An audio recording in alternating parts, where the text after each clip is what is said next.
the lighting right. Let me get this fixed. There we go. A little bit too high. Dang it. All right. Good morning, good afternoon, good night. Whatever time you're watching this, thanks for watching Common Sense Fishing, everybody. So back at our live stream, I missed Wednesday night. So like I always, if I miss a live stream, try to say I'm always going to try to make it up for you guys. So here I am Thursday night with the live stream for you guys. I'm going to be going fishing later tonight, so I'll be back tomorrow with another report and update. But we're going to basically be sharing with you guys what's been happening the last 2 days, patterns that I'm on, where I'm getting my fish, and how I'm getting my fish. I don't know, each lake can be different, so fish your lake accordingly. But if you're in the mother lode right now, at nighttime, depending on when and where, the fish are really keying in on jigs right now, and they almost want it dead sticked. So what I'm doing is giving it soft, small hops, but because of the nature of the lake and how steep they are, you'll still get a good little distance, and I'm just waiting and feeling.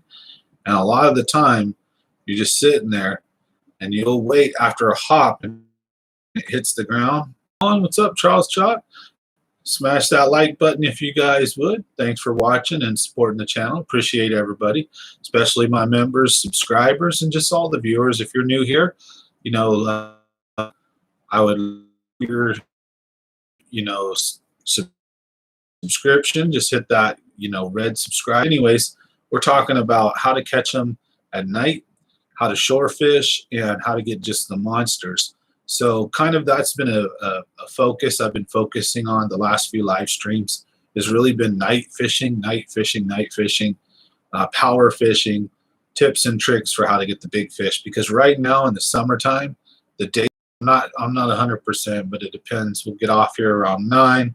I'll probably smash up to the lake around 10, and go have some fun and fish all night and get back here, 3 or 4 in the morning probably, and then get a little bit of sleep and got to get up and do some work. So it's getting hotter and hotter, so the air conditioning business getting a little busier. But yeah, that's the plan. I might go tonight. It just really depends. If not, I might go tomorrow night. We'll see how it goes.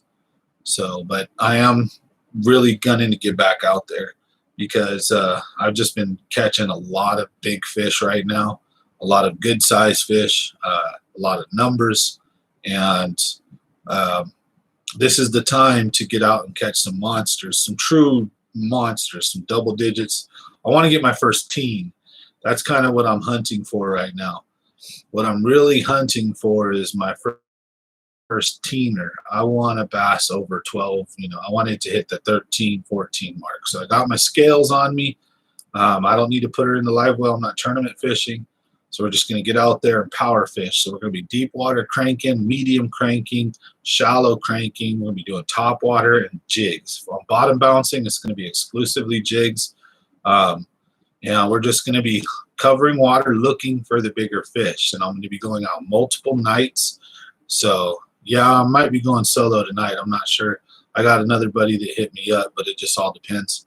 So I like to go out. I go out solo a lot at night and just real peaceful. It's quiet. I just go do my thing and get out on the lake and just destroy them usually. And it's cool because, like, I don't know, it's like I fish a lot different depending on who I'm with, like the skill level. Sometimes I'll just let people take over and chill. Sometimes if you guys want to do 2 different things, like one guy wants to go out deep, one guy wants to go shallow. It's like, right now I'm kind of in this hunting mode where I'm searching for big fish. I really want to I've got a double digit already this year. I got one last year. So I already got a couple double digits. Just in the last couple years, I've got 4 total now. So we may even have a 5th that I never got to weigh it, so I can't qualify or count it. But got some nice fish in the last couple nights. Some 4s and one that was just about 5 or so, and a bunch of 2s, some 3s. Had a lot of numbers right now, so Oh yeah, it's insane to hear about all this business right now. Uh, R410 went up to 300 and something, almost $400 a jug. R22's at over 800. If you need a new air conditioner or heater, you can't get one. They're weeks out. So, and then in the Central Valley in California, they got rules that state past the line where they don't have natural gas and you're on a propane setup. Um, yeah, if you're on a propane setup, they're basically forcing you to go to a heat pump. So pretty crazy stuff. You ever try magnum worms at night? Says Albert. Sure have. Yep. Worms, big worms work good, but people fish, and I fished with other people, and to me, a jig is by far the most effective tool for catching bass at night if they're on the bottom or want a bottom bouncing lure. I know a big 10-inch or a 12-inch profile, that thing is real skinny and there's just too much of it to allow a bass to grab the tail. It's short enough to where the bass is almost always going to get the hook, and but it poofs up underwater like the size of a baseball. So it's a very big profile. Like it's and it's just so easy to me. Again, like I fished. I don't really want to get too much into it, but I fished kind of, I fished a jig and a buddy fished a 10-inch worm and I murdered him. I caught a ton of fish. It just was, they wanted the jig. I mean, he's throwing the 10-inch worm, getting bit, and he's setting the hook on him and can't get him. They're grabbing the back half. I'm tossing the jig up and boom, bam, and I'm nailing it. So that's where I don't know. I don't want to put myself in a box though, because I used to fish 8, 10, and 12-inch worms all the time back in the days. Just like I used to throw a spinnerbait a lot, which I don't throw much anymore. I need to get more into the habit of doing that. That's how you get some big fish. Last time I've caught them at Kelsey on a spinnerbait, but I used to use a spinnerbait at McClure religiously. I got one on a nice one on a spinnerbait last year at McClure, but because of the coof though, it shut it down. I was real frustrated with that, so it pushed me out to the Delta and then out to Kelsey. Yep. Football jigs, exactly. Football jigs and worms, big worms. Like I'm down with that. I just like to use like a 5. I prefer like a 5/0 hook, 4 or 5/0 hook, and then like a 1/4 ounce weight, and a big 8 to 12-inch worm somewhere in between. And I actually like the Berkeley power worm. It's just got the scent built into the rubber. It just ranks like death. Smells like foot, just nasty stuff. The little Berkeley 8 or 12-inch, they got different size ones. You can buy them at Walmart, but they got them all over the place for different sizes. And those little power worms from Berkeley with a curly tail, like old school. And they make 10s, 8s, they make 12s. I think I got the 8s and the 10s on me right now, but those are killer. I like those for sure, especially in grass. Especially in grass for the big bass. But when it's like a rocky lake, like McClure or Pedro, something like that, do I ever fish Amador at night? Yeah, I fished Amador at night. It's a great little lake. So, I fished only once. I fished Comanche at night. That was really good. I fished Pedro at night. That's awesome. McClure at night. Eastman at night. I don't think I've fished New Maloney's at night. That's one of the ones I haven't fished yet. So I was thinking about going there. I think the Los Manos Res, they kick you off, so I don't think you can fish that one at night. It sucks because certain lakes you can't fish at night. They close it down. Like even if you get in, certain ones, they literally will kick you out. So...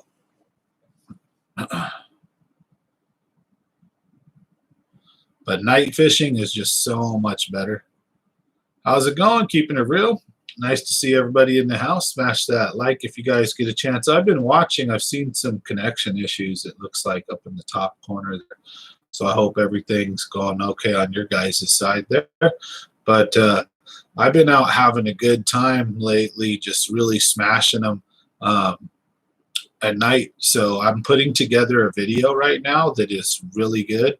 And the first few minutes of it, I've got my double digit, my 10-pounder from Don Pedro. I'm finally releasing that video, just like 20 seconds of it.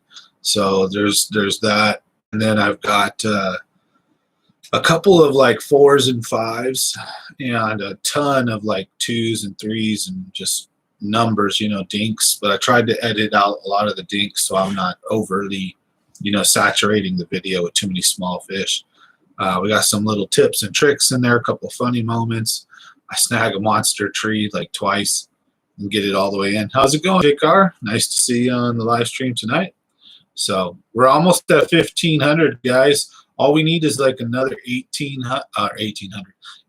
subs, and then we'll be at our 15 mark for the goal for the giveaway. And I've already announced it, and I put the video out there, so I want everyone to know we're basically doing it. I just got to pick a day, and then I'm going to release a regular video. So the whole channel, everybody will get a chance, not just the live stream. You know, I've already announced it on the live stream, so make sure your notifications are checked. We're having a kind of a midway goal because I really wanted to push it until 2, do the next one at 3 or even 5. So I want to try to make the giveaways bigger too. Like if I get 10, you know, once I get to a certain number, oh man, I'm gonna do some good stuff. So, but in the meantime, I want to say thank you to everybody. So that's why we do these things, you know, to help out the community. And toy drive's going along okay. We got to get some more trips going on while it's still warm. But I'm doing a lot of heating and air, so it's a balance, right? Trying to balance everything. Oh, there's my 9 right there. So we're having a lot of fun right now, though, out on the lakes. The fish are just extremely active right now at night. We're using jigs, fishing in 0 all the way down to like about 25, even almost 30 feet deep, something like that. And we're just getting smacked, and the bass are moving up and down all night. So if you find a good shoreline, what you need to do is fish it and then pull off and do a circle and come back and fish it again. They're reloading constantly right now. And they're on more like right now for the mother loads, they're on main lake points and big rocky things, basically big ambush stuff that they can sit on. Excuse me. And then the walls along leading up to it. And pay particular attention to wind current and also what direction the water current is coming from. If you're in like a river system, like, or not a river system, but yeah, like the Delta, or say like McClure, which has a bit of a current through it. So pay attention to what side of the shore, you know, the current washes on before it hits a point, stuff like that. The fish will stack up on that edge and then slightly off on the backside as well a little bit. And, you know, just, it's been fun. I hope to get out there either tonight or tomorrow night and really put a hurting on them. So hopefully, you know, I'm working on a video right now that's night fishing, but I do have a little bit of the you know, the daylight where, go ahead, hold on. I do have a little bit of the daylight fishing where it's like from say 6 o'clock or 7 o'clock until 9. And I got a few nice fish in those twilight hours where you can still see. And but a lot of my nice fish too came at night. And the cool thing is I got a lot of good footage for you guys. So I made sure to get my headlamp on. I made sure to illuminate the area and record everything so you guys can see pretty much what's going on, what we're catching them on. And you can even see the fish when it explodes. Because the cool thing at night is you can't guide these fish in. You can't really control them much. You can't see them. You can't really feel how close to the boat they really are or not. All your perceptions are just thrown off, right? So just sometimes you'll just be reeling and just out the blue, they'll just explode. and you're just like, oh, or they'll be, you didn't realize, but the dang thing's right at the boat. And sometimes at night too, you'll hook them and they'll come up to jump, and they could be 3 to 5 pound bass, and you could be skiing them across the top. And then as you get closer to the boat, or they get a chance to close their mouth and go down on you, all of a sudden your pole just goes, and they just start going, pulling out line like a mother. Smash that like if you guys get a chance. So I'm going to go step over here, and I got to use the restroom real quick. Just got to go pee. So be right back. Give me about 30 seconds, 45 seconds.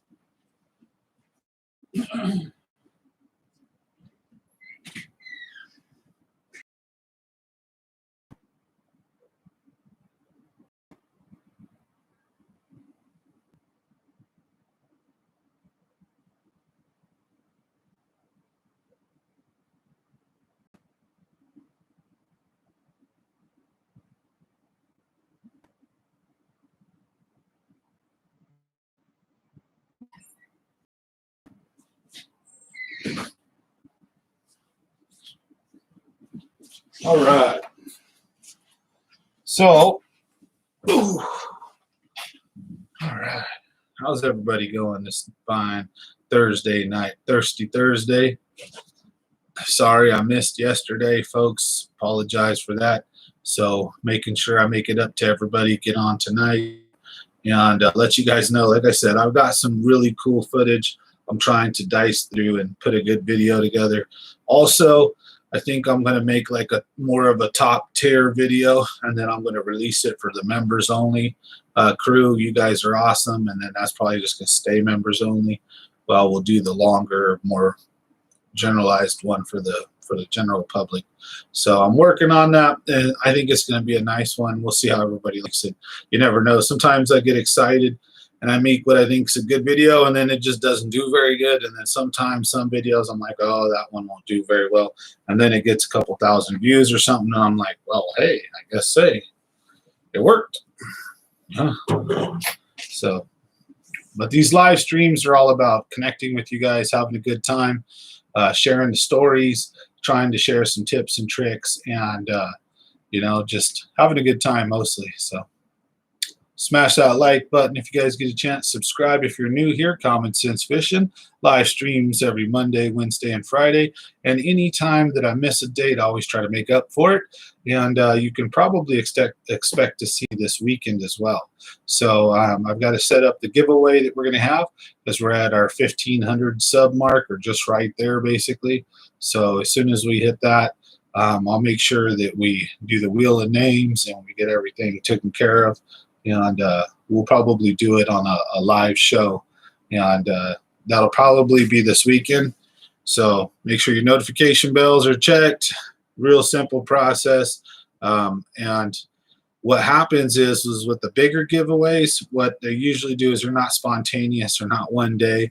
I put it out there, and then I let the video go for a week or two, and then we close it. And then what we do is then we do the actual, where we put everybody's name in the wheel of names, and we draw a winner. So make sure you guys stay tuned for that. But otherwise, in fishing news, like I said, the jig has just been on fire. The square bill has been, there's a lot of carp that are kind of out suspended, and so it's hard to do, when they're bass versus when they're carp out there. So you got to just throw some and check, because some of those big bass on the deep crank and stuff, as you'll see, they're out, 30 feet from shore, 40 feet from shore, not like too far away, but nowhere, like not right close like you'd think at nighttime. Excuse me. And they're running around, hitting bluegill or doing something. I don't know, because I seen them suspended and catch. How's it going, James David? Nice to see you in the house. Got a bunch of members in here tonight. Awesome. Thank you guys. Want to say you guys are, the backbone of the channel, you and the subscribers. So again, thank you guys very much. I'm double fisting it over here. Just the 2 beers I got for the show, because I might, like I said, be heading out to the lake. So got to chill on all that. But these are just White Claws. Again, what the hell? I shouldn't even be having one of these, right? But whatever. So, but yeah, the bite's just been phenomenal. So I would recommend, if you're out chasing PBs or monsters, get out right now. Do it. The full moon's out, easy to see. Night fishing is just the next, I'd say, 4 or 5 days are going to be really good. So I think tonight or tomorrow is the full moon, the actual full moon, but it stays really close to a full moon for a few days before and a few days after, right? So I think we're gonna have about a nice 6-day period or so of really good fishing, and I think we're about into like day 3 or so of it for the night fishing. The bite should just be really good. I would recommend moving around and checking in. Don't cover a ton of water, as far as like, don't fish shitty stuff. So if you're in a boat, spots that are holding fish, and then when you start catching them, look at the shoreline, look at the pattern, and then slowly drive throughout the lake and just replicate it. If you hit a good spot, come back to it multiple times. They're reloading. Fish are pulling up. Even if you're catching them and pulling, more fish are pulling up. So if you're fishing from shore, kind of treat it the same way. Go to a spot, fish it real thorough, and then once you stop getting bit, or you're not getting anything, move on. And if you got a spot where you got some nice fish, go back to it, or just stay there and camp. So a couple different ways to do it. But right now, I couldn't stress enough, get out shore fish, or get out night fish, shallow to 20 feet deep. They want the jigs slow right now, darker colored jigs. I personally use a jig with no weed guard, so that as soon as I feel the slightest little tap, I just lift up and light hook set, like a drop shot almost, but a little stronger, and they're done. They're stuck. So I'm not ripping huge holes in their mouth. I'm not losing a lot of fish. So been a great last couple of days, and I'm hoping to replicate that. I was out at McClure, out at Pedro. I've been out at Tulik lately. So like I said, I'm thinking about heading to Maloney's and a couple other places. So how's everybody doing? Smash that like button if you get a chance. Like I said, I'm working on a great nighttime fishing video for you guys, and I've got a pretty decent footage with a lot of light available at my disposal. So you're going to see the fish exploding at night, the water erupting and frothing, netting the big old fish, and them spooling me almost and taking me down. And it's a pretty cool thing. Like, you don't know when and where they're going to jump. They just pop up and do it, and I learned on the fly. I dumped like 7 or 8 fish, and I realized, oh yeah, because what happened is my first 3 or 4 fish I caught on a different pole, and it was just really good, but I got snagged a few times, broke off, and I didn't have enough line on that reel. So I switched over to a different pole and different reel, and the reels are almost identical, but the new pole was very stiff and rigid, and it just wasn't what I wanted for the jig fishing. So I switched my reels and put my reel that had a little line onto the pole I was just destroying them on earlier, and all of a sudden I didn't lose any more fish. I lost 1 more or so that night, and pretty good stuff. So can't wait to bring that to you guys. Ripping huge holes as big as I can. You know how you do it. Gotta make 2 into 1.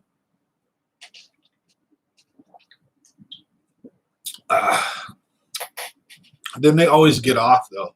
You make the hole so big they don't like your little worm, and then they throw it. It goes flying. Like, no. Pardon me, everybody. All right, smash that like button if we get a chance here. Now, any topics, any questions you guys have? How's it going? Hell if I know. So I've just been having a phenomenal last couple of nights of night fishing. The last month has been decent of night fishing. I've had some tough nights. I've had some better nights. But lately with this extreme heat, and usually for me, July and August is just super good at night. However, June is really good at night, especially like once it warms up. It depends on what type of year you have. So if you have a cold, wetter year, June may not usually be the ticket. It may be July, August, September. If you have a really hot year, you've been in a drought system the last year or two, because they usually go through 3 or 4 year cycles here. you're going to have usually a much better June. So night fishing's just really been picking up. I can't recommend it enough. Now, if you're fishing out in the daytime right now, I strongly recommend two things. If you're targeting fish on the shore, I recommend that you fish with a jig. If you're going for suspended fish, I recommend you throw top water right now. Also, maybe a deep diving crank or medium diving crank.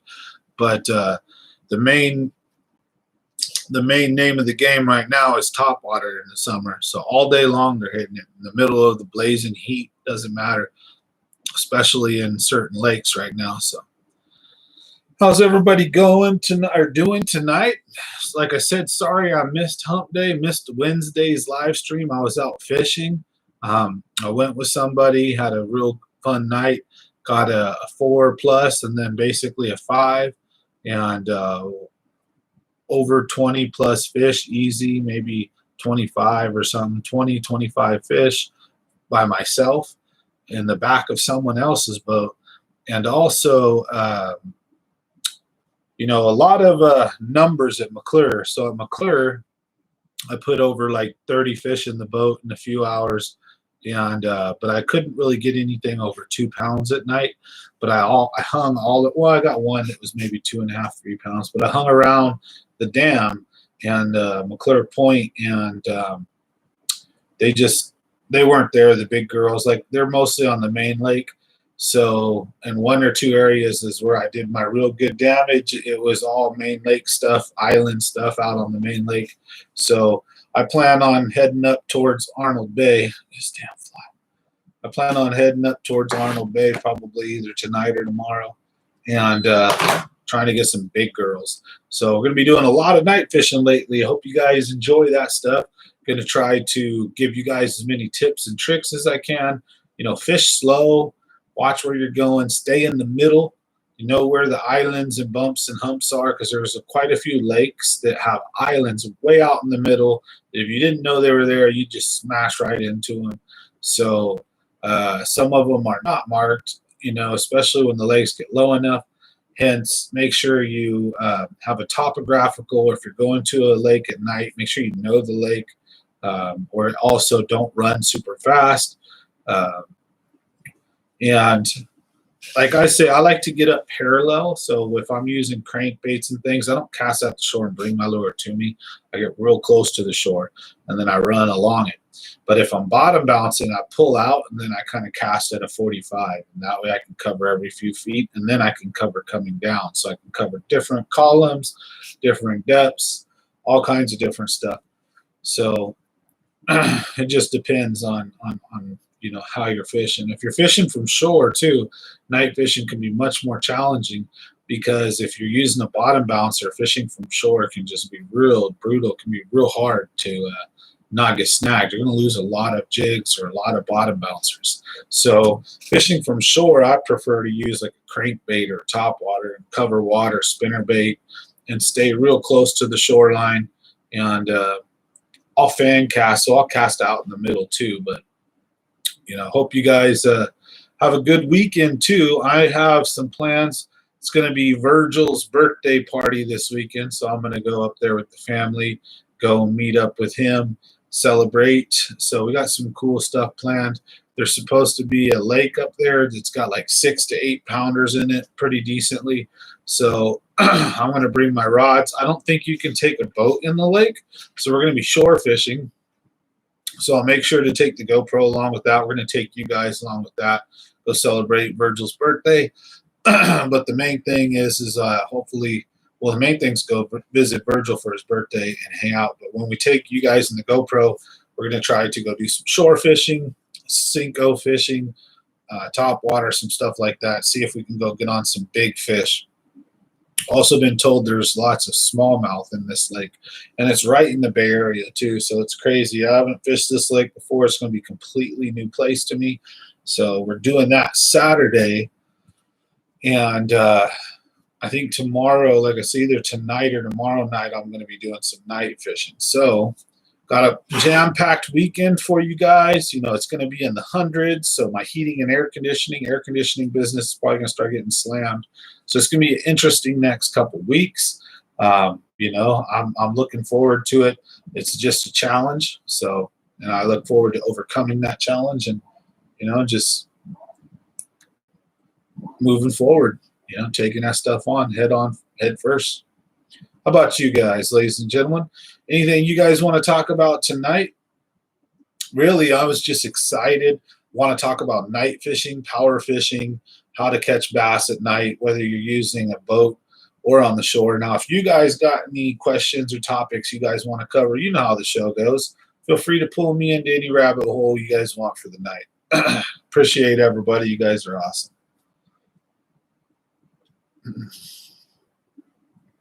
It's funny. I watch the show count, you know, to see who's in here. And sometimes we get up to like 10 or sometimes we go down to 4, 5, 6, and then go up to 10, 12, 13. So it's cool. But I try to mainly focus on you guys and the story that I'm telling. And then I'm also looking right here at the chat box. So if you guys have any questions, any comments, anything you guys want to talk about, man, unload it in the chat box right there. And I'm more than happy to discuss it. Go over any kind of fishing tips or tricks, or for example, talk about any other subjects you guys would like. You know how we roll here, going down all kinds of rabbit holes.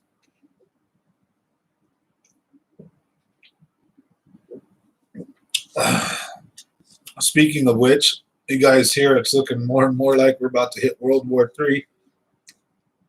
You got Russia threatening us with nukes, China threatening us with nukes, Russia having war games off of the coast of Pearl Harbor, out off of Hawaii, and China doing invasion drills over Taiwan. They flew 28 planes over Taiwan. And then in Russia, they dropped bombs in front of a British destroyer to show them, if you go any more forward, we're actually going to blow your ass up. And then they said, if you come here again, we're going to sink your ass. And so it's like crazy. So did 3 compressors today. You're whooped. Wow. 3 compressors. I'd be pretty tired myself, man. All that freaking cleaning copper and then running nitrogen and then brazing in the heat and then, you know, your Silphos or whatever you're using and then pulling your vacuum, all that heavy bullshit equipment you got to carry around. I don't know about you, but I'm a big believer in, I don't soft solder or solder, so I only use oxyacetylene. I don't mess around with B torches or any kind of map torch or none of that crap. So I just use only oxyacetylene on anything so that I can heat it up quick. I can just get my metal melted and get everything done right. So look at us. We're talking HVAC now, guys. So this is a fishing channel, but we love to talk about anything and everything. Diverse crowd of fellers and ladies here, and always happy to discuss different stuff. So, yep, oxyacetylene, that's all I roll, man.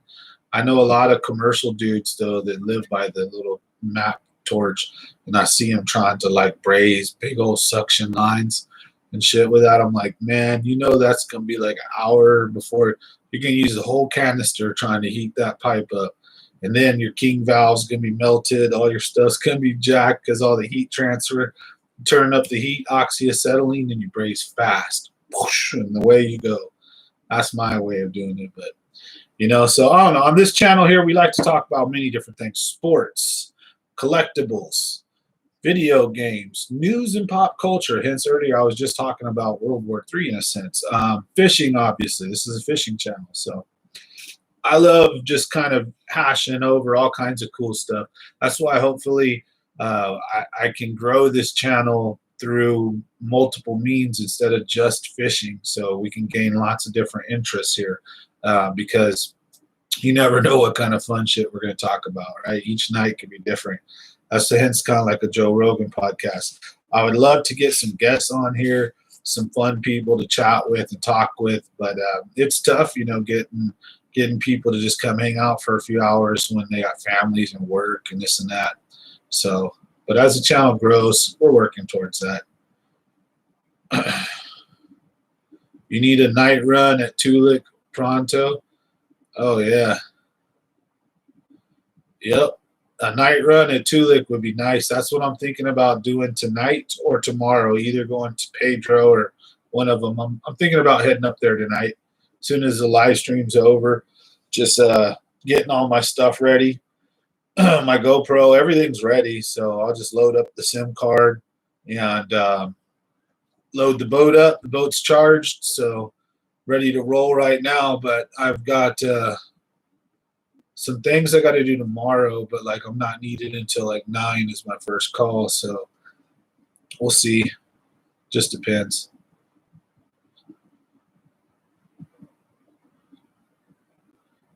What? Nuh-uh. You caught a 35-pound salmon on Friday out of HMB. Where's HMB? That sounds familiar.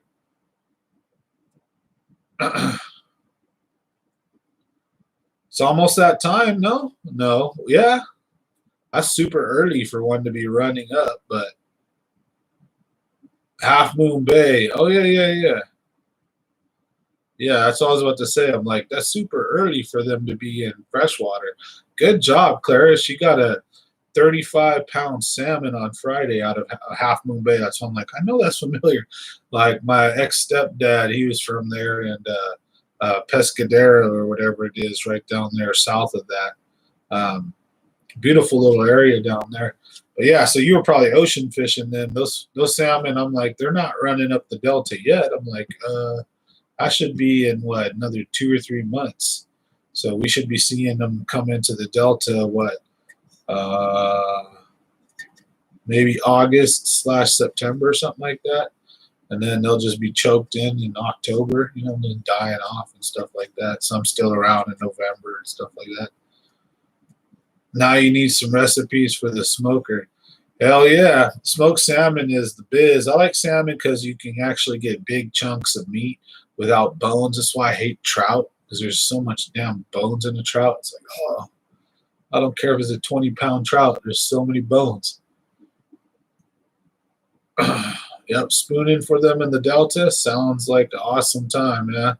I love using crankbaits, to be honest, and trying to catch bass. And when I see the salmon running, I just run crankbaits at them and they destroy them.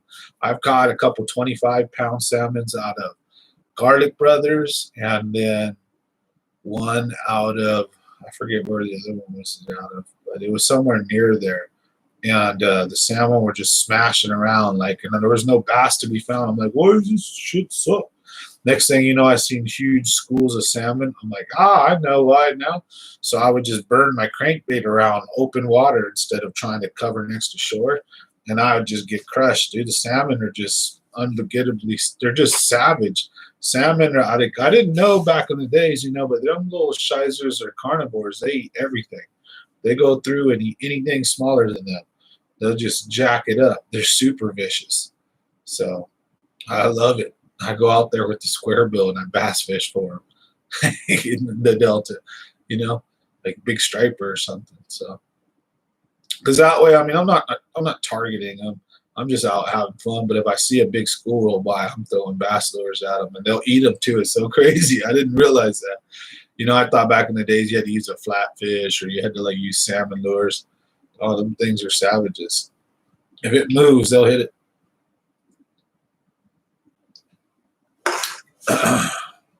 That's pretty cool, though. Thanks for sharing that with us. 209 Bassin in the house.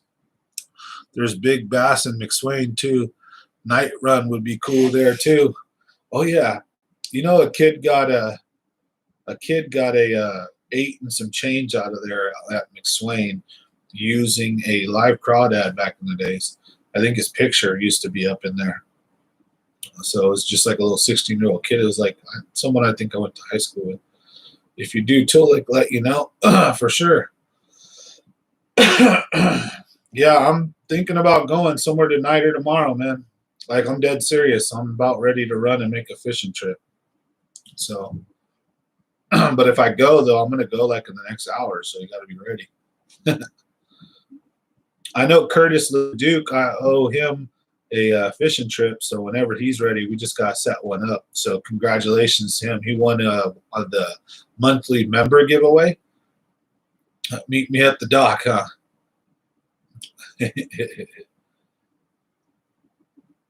Goodness.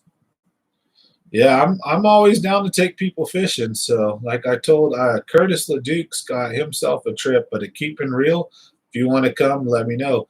Members, you guys, every month we have a giveaway for you guys, and you get to choose your prize. So one will be a fishing trip with me, or you either have like a reel or a lure pack or different, a gift card. I'll give you a couple options, but that's one of the cool things about being a member here on the channel is I make sure I try to give you guys cool perks. And again, when I drop all my videos, you guys get all the videos early, like a day to 3 days before anyone else gets them. And then anytime I slip and just have like get a little bent, I don't say any slurs. I'm not a bad person, trust me, as far as that goes. On any level, I don't cross the lines. But like if Casper gets out, if I start ranting and raving about politics or some dumb shit, or if like we have a particularly wild night and like the Ram Ranch night, we will make sure what we do is we turn the video to members only. So you guys who are members can go back and watch all the hilarious crap that normal folks from YouTube kind of been kept out of, so that we don't like upset normies, let's say. You guys know how it goes. Thank you guys for being part of the channel, by the way. Smash that like button if you guys get a chance, and share these videos sometimes if you guys would on Facebook.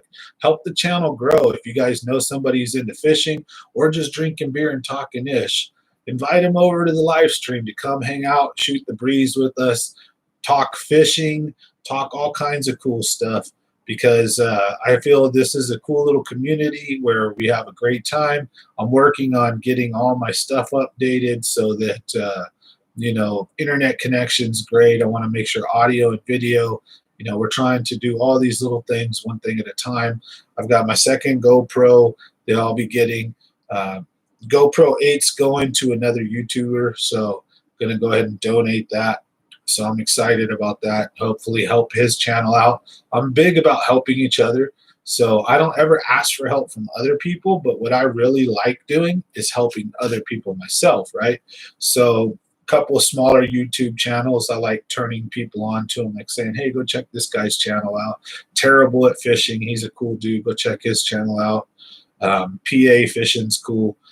Robbie Parker, there's a couple other guys I try to prop up and help them out a little bit. So anyways, how it goes. Like I said, only been here about a year and a half now, and I'm happy to have got monetized. We hit our goals, so that's all thanks to you guys. Now, before we get too far off the rails, what we were talking about tonight was catching monsters, night fishing, power fishing, how to do it. So I covered it pretty decently, but if there's any questions, anything you guys think I missed, fire away or ask any questions. I'll be glad to answer them. Otherwise, any other topics and stuff, I'm more than happy to go off with you guys and talk about all kinds of stuff right now. But I'm just excited. All I can say is it's summertime. So it's royally hot in the daytime. Don't get skin cancer. Don't kill yourself. Don't die of a heat stroke. Go night fishing.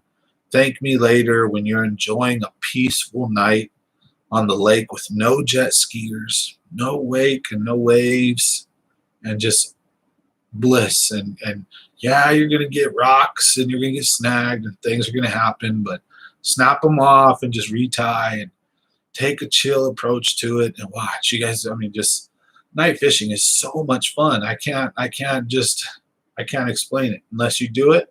It's like you gotta try it to see how fun it is. So monetize means like I'm paid to be on YouTube now, so to speak. Means that my channels have ads now. It means that my videos have ads. Like I can get members, so you guys can join. You know, we have 3 different membership levels, so you can become a member on the channel. I can make money that way. Once I get 10,000 subs, I'll be able to sell merchandise, stuff like that, you know. So it's a little way to basically feed the dream a little bit. I don't make, like right now, I make between 60 and 80 bucks a month on YouTube, being very honest. So chump change. But guys like Greg Blanchard and stuff like that, when you hit 80, 90,000, you're making anywhere from 3 to 4,000 a month, right? Now, guys like Tactical, Milliken, they could be making over $10,000 a month on YouTube revenue, basically just on ads and other different things. Now, one of the things I think the fishing community is dropping the ball on, okay? And I want to thank you guys for this stuff, but it's things like super chats. It's things like live streams, memberships. I think they're slowly getting on board with memberships and stuff. But for example, you could watch a channel like Tim Pool, or pick whatever one of your favorite, Steven Crowder, Joe Rogan, pick a guy on the left, Sam Cedar, Vosh, I don't care, whatever, whoever floats your boat. If you have like a podcast or a guy that you watch or a gal that you watch, notice on YouTube right now, there's a big drive going where like guys that are doing live streams, when they get enough subscribers, right, the chat bar is smashing. And there's no way to really have a valid conversation like we're having right now once the channel gets big enough. And so in order to have your voices heard, you spend a little money, right? And it supports the channel. And there's a super chat, the little dollar sign right there and the button, right? And then that pops your chat forward, and I'm supposed to read it, right? I have to read it. Even if it's kind of negative or it's talking smack against me, I read your super chat, right? So that is, I think, a really thing that a lot of YouTubers that are in the fishing community haven't tapped into. Hence why I'm also focusing on live streams. It's a good source of a little bit of extra revenue if you get there. It's a dream, it's a goal, right? You know, so I'm trying to hope the channel grows. That's not what I'm focused on, though. What I'm focused on is doing good videos, bringing quality content to you guys, real tips and tricks that can help the average fisherman, the beginner, and maybe even the pro that forgot something. I don't know. But the point is, I'm still learning. I'm still growing, but I'm open. I like to share. I like to teach, and I like to spread the love of fishing. So the more people out there that love fishing, I think the better and all for the fishing community. So I'm excited. You know, trying to grow the channel with your guys' support. It's awesome. So I didn't mean to go down that rabbit hole, but that's, you know, what it is. So I think my internet might be acting a little shizer, so I'm sorry, guys. I don't run the headlamp at all at night, period. The only time I run the headlamp is if I'm trying to record for you guys when I'm landing a fish. At nighttime, if I use it, it's only to tie a lure on or to search around in the boat for something. At nighttime, almost at any lake, unless you're in the wintertime and it's cloudy, there will be enough starlight and enough ambient light to kind of see pitches. Like this is darker, this is lighter. Okay, that's the shore, this is water. And then you can see in the distance, okay, that's the sky because there's all the stars, and then that's the mountains. And in darker nights, it makes it a lot harder. Excuse me, but even on almost a pitch black night, your eyes, once you're out there for a minute, I mean, they get adjusted. Not like you have night vision, but it's not that bad. If you have good eyesight, fishing in the dark is no problem, really. I can see very clearly almost. So I'll use the headlamp when I've hooked a fish and I want to hit record and then and I have the beam on bright and I'm trying to get the fish jump or my pole, and I'm trying to get that. And I'm looking at where I think the fish is, and if I hear it jump, I look and I focus on it, so I put the light on that. And that's what I'm doing with my night video. So I've got some cool footage for you guys and gals. So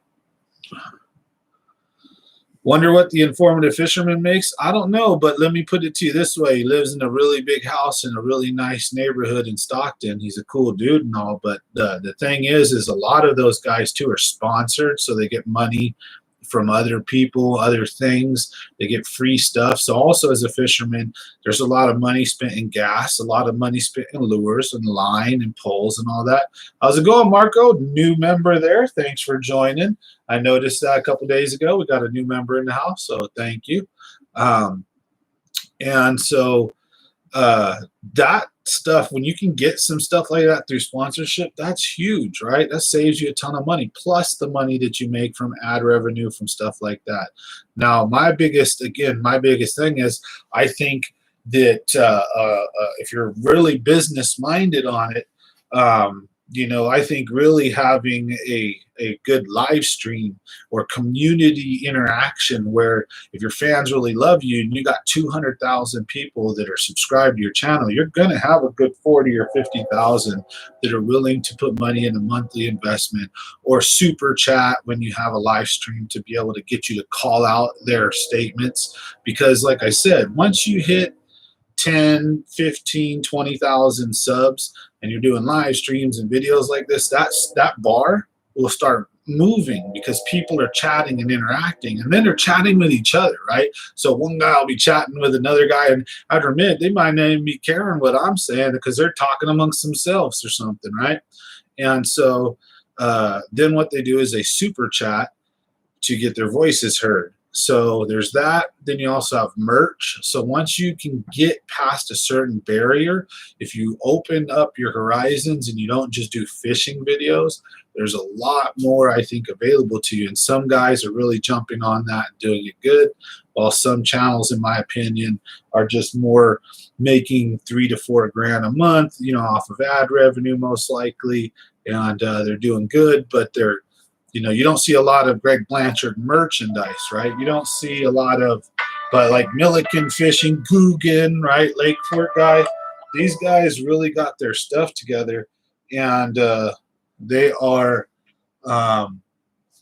really making it a business thing. And I don't know how serious I'm trying to get with it, right? Because I got Casper chilling all the time. So my niche is very specific. I don't know how big I'll be able to get, but either way, though, I plan on keeping it 100% real, doing me, and I'll attract whatever crowd I attract, and hopefully we can grow the channel. That's the idea.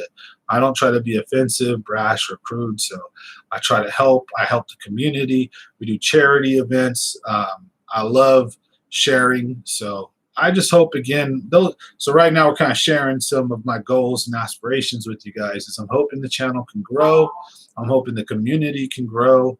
Those are kind of my focuses. Focus on the live stream with putting content up every week that is based on teaching you guys and helping you guys and showing you, look, I can fish too. So I'm not just yapping at you, this is how to fish, but we're trying to actually help. But to create a cool, inclusive community of just a lot of people that we can share and build the brand, eventually be cool to sell some shirts and do all that good stuff. So that's down the road, that's what the goal of Common Sense Fishing is. But the main thing too is I'm doing all this for fun. I'm fishing all the time, so why not record it? Why not share with you guys? Doesn't take too much time out of my life. Now these live streams here, on the other hand, I'm spending 2 to 3 hours a week. So these are really where I'm trying to focus and put a lot of the effort, because you guys are awesome. So that's why you notice you guys are the ones that are always commenting on my videos. You're here religiously in these live streams. I appreciate you guys, because it's you guys that really help support and drive the show right now. Otherwise, I'd just basically be doing kind of like what I was before we started this live stream thing a couple of months ago. I just religiously uploaded videos of fishing trips, and I interacted with people on Facebook. So I think this is a much better, thing. So you guys let me know. What do you think? You guys like the live streams, hanging out? Obviously, you're here, right? So smash that like if you guys would. But I'm always open to criticism, positive, negative, all kinds of stuff. So let me know what you guys think in the comments. I'm super excited. So let's read some of your guys' comments, because I was going off for a second, though. So, so we said, Clarabelle said she bought one of those YOLO techs but haven't used it yet. Wonder if anyone on here has one, if they've actually ran with it. So no, I'm not sure. What does mine? Okay, yeah. Is that do you run it? All right, we already covered that. I wonder what the informative. Yeah. And then Marco Houston again. Thank you. So split the keel on my boat in the process of patching a reglassing. Ooh. So make sure you get that checked. You don't want to sink, brother. He has really good videos. He sure does. Yeah, I'm hoping the channel will explode with your guys' help.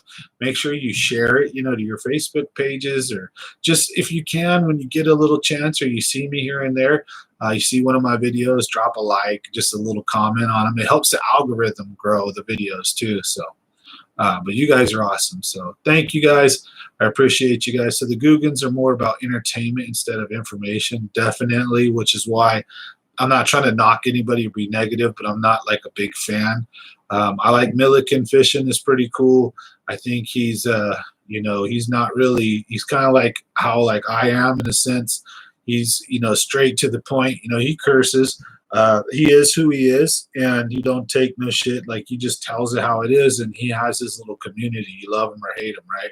He goes out there, he catches fish, and he tries to show you guys, look, this is what I'm using, this is what I'm doing, this is where he even tell you where he's at. That's why he has guys that hate him so much, is he'll blow up a local spot. So I'm trying to avoid doing that. There's a couple lakes I've been to that are kind of hush-hush that I've had some nice success at.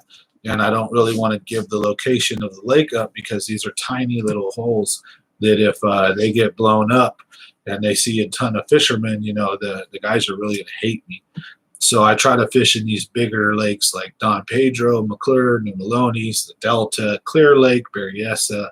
But eventually you guys do see me and will see me at Hensley, Eastman. You see me at Pine Flat, stuff like that. But you'll see me at Almanor. You'll see me at Almador. You'll see it. I've been at Comanche. You'll see me at, I want to go up to Scotts Valley. I want to go up to the Alpine. I want to get out and go way up into the sticks and hills where there's smallies. Trinity. I want to go fish all kinds of stuff. So, yep. Lake X, everyone has one. Yep, exactly. So, yeah, I look forward to the live streams too, dude. I don't know what it is, but they've really grown on me. And I really like sharing the information, sharing the time with the fishing community. And, hopefully where it goes from here, nobody knows, but hopefully it's only up. And we get some growth, so it's cool to see new members. So shout out to Marco Houston. He's our newest member. So, again, thank you. And thank you to all the members. And if you're not a member here, I don't want to shame anyone. All my viewers, subscribers, you don't have to be a member. I appreciate everybody. Every view helps. Every like helps. Every comment helps. So you guys are wonderful. But if you do want to help the channel, the biggest way you guys could do that, become a member. That really helps. But the other thing is just simple like if you go through my video history, watch a couple minutes of my videos and leave a comment. So I've got a ton of videos that only got 5 or 6 comments. I got a video that has 3,500 views and it's only got like 6 comments. And it's like, that's the kind of stuff that will help this channel grow a lot. But these live streams, like I said, that's where I'm really focused on right now. So, just ask for your guys' help here and there. And again, you know what? I appreciate you just being here, watching. Don't feel like you have to. I'm just a closed mouth, don't get fed, right? So I don't mind at least saying something. So other than that, I'm super stoked and happy to just be sharing all this stuff with you guys and gals, because fishing has just been great the last couple years. I got a double digit last year, got a double digit this year. Year's not over. Got a lot of 5+ pound fish last year. This year I've already got, a good number of decent fish. So I'm hoping to really finish the year strong and head into next year. Just excited to grow the channel and get more and bigger fish under my belt, and go to more lakes. I want to go down to Southern California. I'm just kind of worried about the grapevine. So I think if I grow enough, the idea will be I'll just rent a boat. They're only $300-400. I don't want to take my truck and my boat and my trailer and the cost of if I blow a tire or an axle or any of that crazy stuff, right? Better to just take a car, take a trip, whatever, flight, whatever. Just go to, let's say, Lake Havasu and then rent a boat at Lake Havasu, or go to down to Lake Castaic and then rent a boat there or something, you know. Now, if it's from Clear Lake down to like Bakersfield, I'll run my boat, my trailer. But as soon as you go over the Grapevine or over the Sierra Nevadas and you're talking into different states, I'd really like to get into that. But I'm thinking about I might have to rent a boat. Now, I don't have that kind of money. That's just all conjecture, and it's down the road. If the channel can grow enough, that's the kind of stuff I want to do too. Get into other states, you know, like go do some trips here and there and see if I can catch them in other areas, and also get viewers from those other states and areas too, because a lot of my viewers are local here, but a lot of you guys East Coast, thank you guys for staying up and watching and hanging out with me. A lot of you guys, there's a guy in India, there's a couple of people here from I haven't seen them in a while, but there's a couple Europeans, you know, there's a German, so there's a lot of cool people in this community, so you guys are awesome. All right. Boca Reservoir, cool for smallies and kokanee. I'm here to hopefully learn something, right? Yeah, I try to teach, and I try to help give tips and tricks, and also entertain. So try to make you guys crack a smile, man. If by the end of the night, hopefully, you know that trick where you're like, I got you to smile. I got, you know what I mean? If I got one grin out of you tonight, that's what I want to. I want to entertain you guys a little bit. I want you guys to laugh. I want you to hopefully learn, and I like seeing you guys interact with each other when you guys are talking and chat. So this is cool stuff. So, all right, let's get into some more comments here. So it would be cool to fish the trophy SoCal lakes. Definitely would, wouldn't it? What city is everybody from? So right here, I'm from Merced, born in Monterey. Moved here, you know, so Merced area right now, that's where I'm at. The Delta, yeah, you know, I do, but I think 209 Basson's from the area, Chalk's from the area, I think Curtis is from the area somewhat, isn't he? I think Keeping It Real, you're Modesto, right? So Elk Grove, right? Nice. So we got Elk Grove in the house. I lived in not Elk Grove, but I lived in South Sac, which is we're just right above you guys. And South Sac, Sacramento. I went to Luther Burbank High. Fresno, Raucho, nice to see you in the house tonight. Thanks for watching. Everybody smash that like if you get a chance. If you just got here, if you haven't hit that like button, hit it for me if you guys could. It helps out a lot. Now let's see what else we got. Yeah, oh yeah, I fixed your thermostat. Yeah, I know who you are. Orangevale, nice. Okay. See, we got a lot of locals, but now like RC Creative, he's in West Virginia. We've got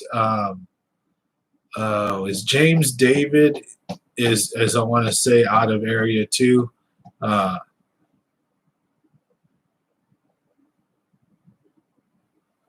Yeah, Fresno's got some cool spots on the aqueduct for sure, but I said that hella crazy. Los Banos got some really nice ones too, where like it originates. And then there's a couple areas when you get down there where it's some pretty good stuff too. But yeah, like I want to fish Hogan and a couple of the other reservoirs too for big striper. I haven't got to do any of that.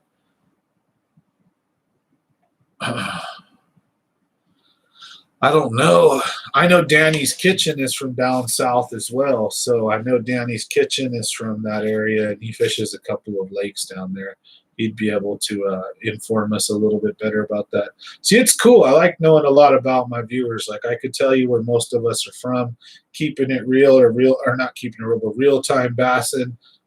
We got a couple of Virgil's friends in the house. You know, that's Virgil. He's from the Bay Area. We've got, you know, like I said, I know we've got South Carolina, West Virginia. We've got a couple of East Coast dudes in the house that watch this too. Jay Carr is from India. So it's cool to see everybody from different walks of life.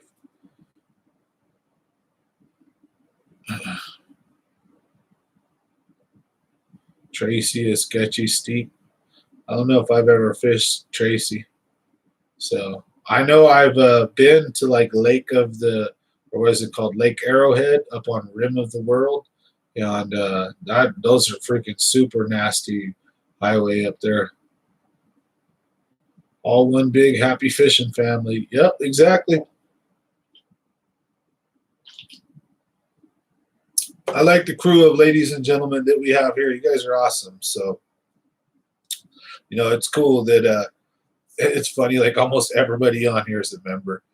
At first, you'd only see a couple. Now it's just more green and green and green and green. That's cool. You guys are awesome. So thanks for supporting the channel, by the way. Don't forget, next month's giveaway, we're going to do something cool, 4th of July giveaway. So I think we're going to do something big. 4th of July is one of my favorite months, or my favorite holidays, just to blow stuff up. Poor dogs, though. Santa Cruz Mountains. What's up, Clara?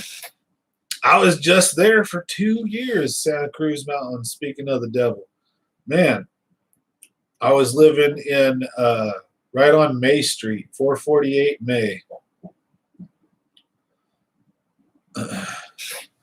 You got mortars already? Yeah. Usually I go to, sometimes I drive across over towards Texas because I have custody of my kids. With my ex-wife, she gets them during the summer because I do heating and air. I was like, it wouldn't be cool to give me the kids for the summer. I'd never see them. I'm like, shoot. Plus, she's the one that moved to Oklahoma, not me. So, anyways, long story short, she gets them for the summer. I get them for the rest of the year. So usually we'd go drive through, and I would not have a trunk full of fireworks. No, sir. I follow the law. I don't break the law. How you do? So.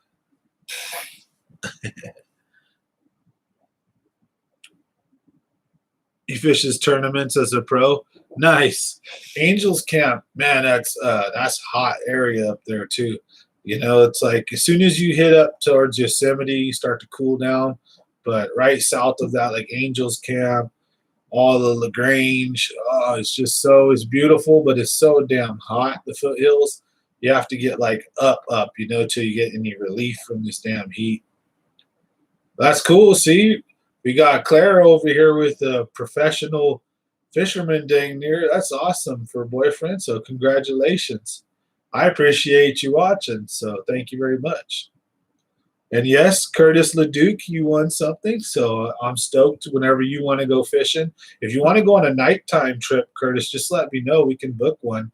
Just pick a day. We'll set it all up. If you want to go on a daytime trip, either way, just let me know. I owe you a trip. So you've got it all covered, gas, all that good stuff, entry. Just hop on the boat and come along with me, and we're going to have fun. So Clear Lake is on your bucket list this year. I tell you what, keeping it real, then you just got to win one of the trips maybe and come up with me. Now, here's the deal. Here's what we're doing. Last year, I kid you not, check this out. Last year, I invited the entire fishing community up to Clear Lake for my birthday party. And if really they would have took me up on the offer, we could have had one hell of a crazy party.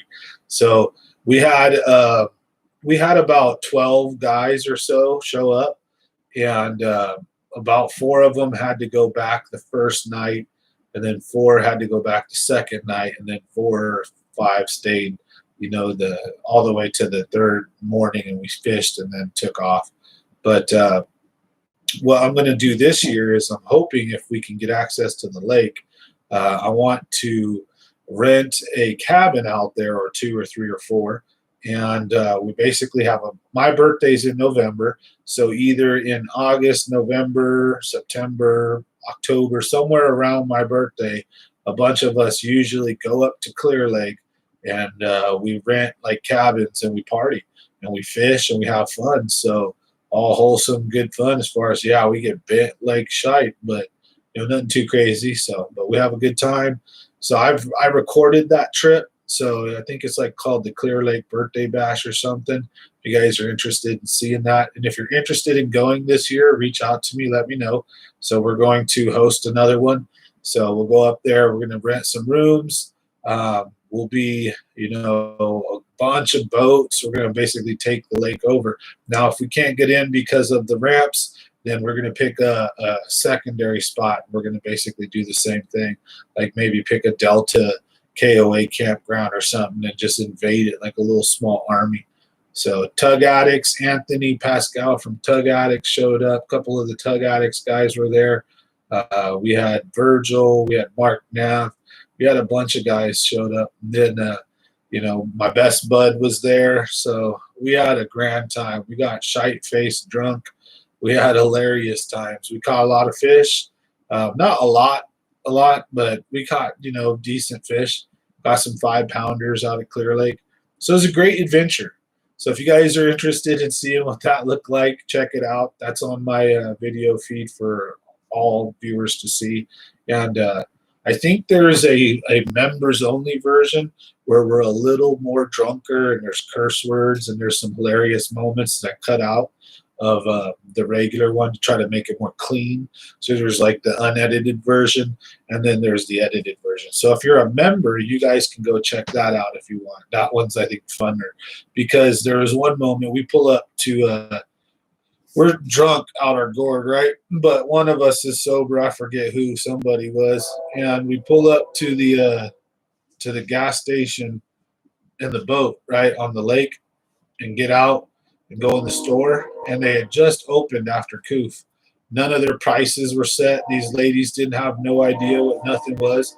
There were all these stickers on all the beer cases that said, like, you know, the old, like almost like digital, but not, but where it's like an 8 or it's a 0 and it can make any number, like an old alarm clock, right? And you see it and you can kind of look in there and it looks almost like an 8. So all the beer cases said 8888. And I just got them all laughing, talking shit, like, oh, they want $88 for them.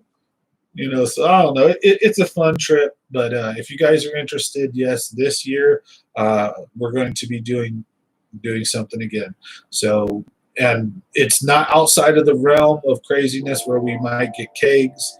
You know, we get tri-tips and ribs, and we barbecue and we celebrate. So, something to look forward to this year. So that'll be later in a couple of months.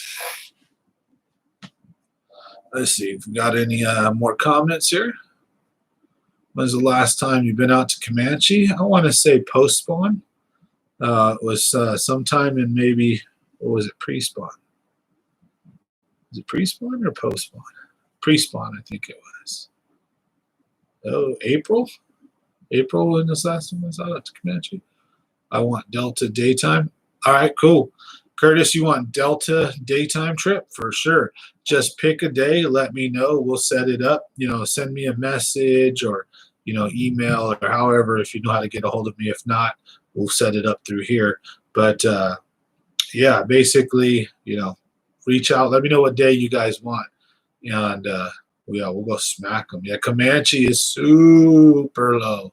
And then when the Comanche gets low, the back part can be really good where there's some deep, steep rock. And then there's a couple of parts in the mid-lake kind of that are good. But that lake can get real brutal and tough. And then there's a lot of obstacles you got to watch out at Comanche. Oh, Mark? Yeah, I haven't seen him post or anything. I've seen him. He dropped on one of the live streams, said hi. He's still around. I just think he's busy dealing with some family things or some work-related issues, you know. That happens a lot sometimes, you know.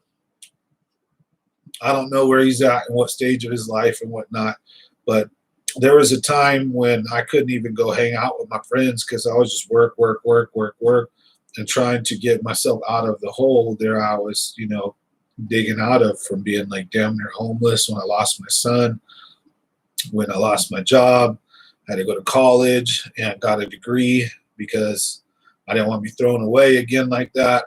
I had to start from scratch. It was very stressful, you know, so yeah, I'm a sole proprietor. Yep. I work by myself. So just little old me, and I'm the owner. So I don't have any partners or nobody else in my business. And I'm on Home Advisor. I have 8 5-star reviews, I think, or more. And Google, I have like 7 or 8. I have all 5-star reviews. I really try to weed out bad customers by being very polite and nice, but kind of just letting them know this. I'll even tell them this job's too big. I'm a little guy. I'd love to take care of you, but I can't replace this unit on the roof. I can't get a crane, or I'll make whatever, or this split system. Because if you got someone who's really trying to browbeat you crazy on price when you're just a one-man guy, and they're wanting you to put a system in for like 5-6 grand, and then those are the kind of people that will complain the first time anything goes wrong. All your profits will just go flying right out the window. So it's like, it's cool in the sense I can pick and choose who I want to do business with. But if you're super just too open about it and you're like, I don't like you, you're a dick, I'm not fixing your air conditioner, people are gonna be like, what? 0-star review, screw this guy. But if you're like, oh, yeah, I looked at your AC, oh man, your compressor's shot, or your your heat exchanger's cracked, but I don't have the ability to change out your curbs and your plenum, and I can't do all this kind of work. I can only do the smaller jobs right now where I'm booked out 2 months because it's just me. I would love to help you. So there's ways around it, but I try to read people, take care of people. I don't take advantage of people. I just want to build a business on the HVAC side of reliable, decent customers, as well as me being a reliable, decent serviceman to them, because I'm not so desperate that I'm going to go lick someone's boots for 20 bucks. So, that's one of the cool things of owning your own business is you can figure out who you do or don't want to do business with. Like, for example, I don't deal with apartments. I don't deal with homeowners associations, or not homeowners associations, also that, but I don't deal with warranty companies and all kinds of drama. I do the work and you pay me now, or I'll take the stuff out of your unit and leave. But I haven't had to do that. But anyways, yep, being honest is the only way I do it, man. Excuse me. I just simply break it down. My preferred method is come in, take care of people, be very attentive to things, ask questions. I consider myself a very high level professional. I'm BPI certified building analyst. I use and do have forward looking infrared guns and technology. I'm damn near an electrician. I catch and know most things guys just don't know. I'm very high-end trained. I've been sent to Mexico, Texas. I've been sent through Diamond certified classes multiple times for multiple different things, high-level trainings and seminars, and I really love what I do. And I take my trade serious, so I consider myself an actual professional, not just a tradesman or where I consider myself a higher than average level guy. Not just I'm a business owner. I mean, I'm sure most guys feel that way about themselves in the trade, but I've had that much training. I have that many different certifications, NATE, BPI, all kinds of crap. And I really know my shit too. Like I get in and get, as a sole proprietor, I own my own business. So when I say a TXV is bad, that freaking TXV is bad, or I'm going to look like shit when I go and charge them 800 or whatever, and I change that part out and it don't work. Oh, hell no. You know what I mean? I know how to, really take care of people. And then if I tell you if your room's too hot or your room's too cold, your bills are too high or low, your ductwork has issues, I don't just rip out ductwork and then put new in. I actually know manual D, S, T, and J. I can do system design, duct throw, airflow. So comfort. Do you have too much air hitting you? I can actually change the grill and move the air in a certain way in the room where it will hit a wall, bounce off that wall, hit another wall, and it will wash in the room. Well, you as the occupant will never, ever, ever feel any air hit your body, yet you will be warm or cool when you need to be.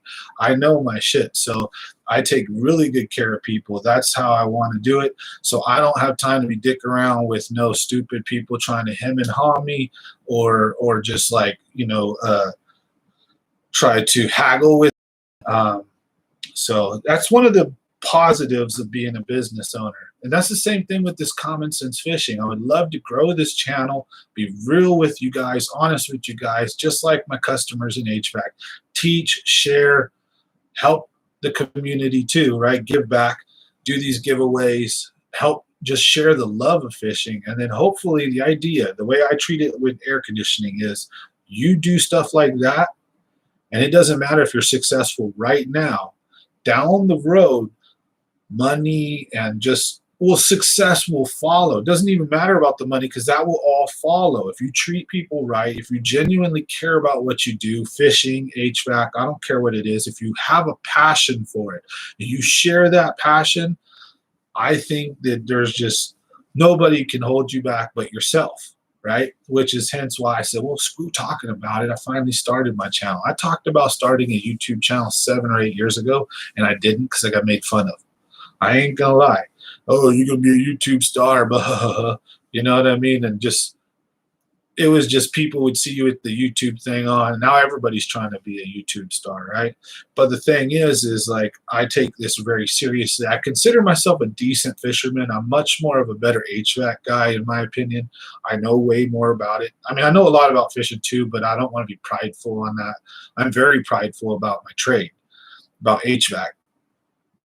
And in a sense, I'm prideful in a douchey way, and I don't think I know more than anybody. So I'm always willing to learn, but I'm always willing to share. So hope that makes sense. Landlocked salmon. I'm headed to Oroville Saturday. Damn, brother, you got me. I'm going to sound like a dumbass because I'm going to tell you a story about how we caught a ton of kokanee. And we were chilling one night and we heard some fish splashing by the shore. Well, it turns out I believe the kokanee spawn either early summer, sometime in the warmer parts of the year, right? And so we were chilling. We heard the fish splashing, threw bass lures at it, didn't get no bites. We're catfishing and we couldn't get no bites, so we decided we'd cast kind of shallow. And sure enough, we get get hit, hook the fish, and we start catching, kokanee salmon like this. Now I know that's not one, like we're talking a different thing, but kokanee salmon on chicken liver.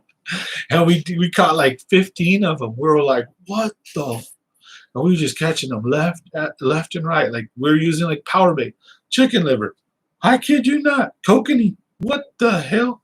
It must have been the scent, the flavor, the something. But anyways, landlocked salmon. See, I'm not a great salmon fisherman, to be honest. If I were to go out there and probably salmon fish and stuff like that, I'd be throwing I'd be throwing trout stuff. So I'd be throwing like rooster tails. I'd be throwing spoons. I'd be throwing things that are, salmon lures or trout lures, anything like that. It depends on how deep I thought they were. I might throw some split shots on to get out further, to get my lure out deeper, especially if I'm shore fishing. So if I'm in a boat, that's a whole different story because I don't know squat about salmon or trout fishing from a boat. But I've done years of back in the days, beer, put my feet up, throw some power bait out and catch some trout, or just chill and use a inline Meps, a rooster tail, a spoon, and catch salmon or trout. And you can catch salmon that way too. Back in the days, I was too stupid to even know the difference. I thought they were all rainbows and just some had more spots than others. I didn't know what the hell they were, but yeah. Yeah, I know. I never realized that until that night. I said, well, what the hell? I'll be damned. I guess they do. If you guys get a chance, smash that like button. Thank you guys for watching. Really appreciate it. Having fun tonight talking about all kinds of different stuff. So you guys are one of a kind. Don't forget, keep your notification bells checked because we're having our 1,500 sub giveaway. I've already put the announcement video out. However, that ain't the actual giveaway video. You'll know it when you see it. I make it painfully obvious. So just keep an eye out for that because you guys are awesome and deserve it. So it's for everybody, members and subscribers. You don't have to be a member. You just have to at least be a subscriber. And still waiting on those reels for Kennedy and RC Creative. So I'm like, come on, you booger. But they'll be here soon. So because Ewing won our Facebook and then RC won our members only a couple months ago. And then when I sent them the real stupid the post office broke the handle. My fault for sending it in a cheap box, though. Kokanee at Donner. I heard of that Donner Lake, like up by Donner Pass, or is it's the one up by like up like I don't know if it's the 80. I was looking at maps today, believe it or not, and I was looking at lakes that I want to fish for the first time. Matter of fact, let's keep you guys there. We can't share the screen just yet. I'm not technologically advanced enough to know how to bounce back and forth to do it without discontinuing the live stream and screwing everything up. So we're just going to have you guys, I'm going to be yapping at you as I check things out. So instead of Google Earth, we're just going to go Google Maps. And we're going to show you guys some of the lakes I'm interested in fishing right now, actually.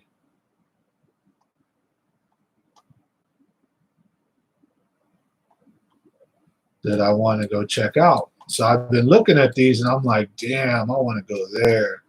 So I know this lake, Pine Mountain Lake, is a private lake up in Groveland. I'd love to go fish that, but I think you have to rent one of the cabins. You have to rent a house there, live there in order to fish that lake. So I fished it one time from shore when it was snowing and caught some good bass. It was crazy. I want to go there again so bad. Next one I'm looking at fishing is I'm looking at Cherry Lake, Lake Eleanor. I don't know about a Hetch Hetchy if you can fish those. And then heading up the 108, you got Beardsley and Pinecrest up near Strawberry, right? And I'm also, these are the ones. Donnell, not Donner, Donnell Lake. There's Spicer Meadow Reservoir and Union Reservoir and Utica Reservoir, as well as Lake Alpine. I really want to get up into those high Sierra lakes and try some of them high Sierra lakes out. I don't think they get fished for nearly as much as these other ones. And there's a Salt Springs Reservoir up there too that isn't the other one. I don't know if that one's fishable or what. The certain ones don't look like they have launch ramps. So, like for example, Lower Bear Reservoir looks like it possibly has a launch ramp. Kit Carson, Silver Lake, over by Thunder Mountain off of the 88, way off the 88. Like you're talking like past Comanche and Pardee. The 88 is like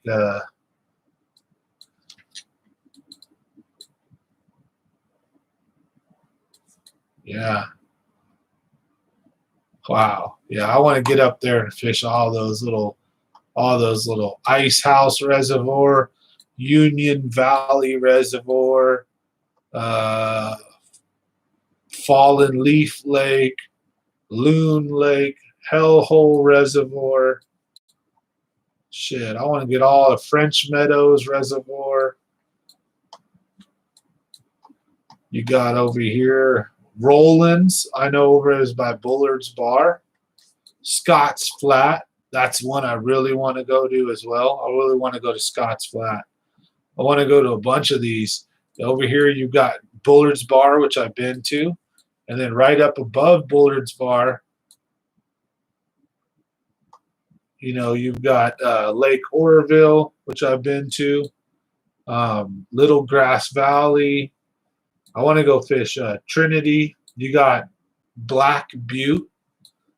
Oh, I'm super stoked. I want to get out there and fish so many of the other lakes. You got Lake Almanor, not Lake Amador, Lake Almanor. So I'm super excited to try to get out and fish more other waters, fish other stuff. So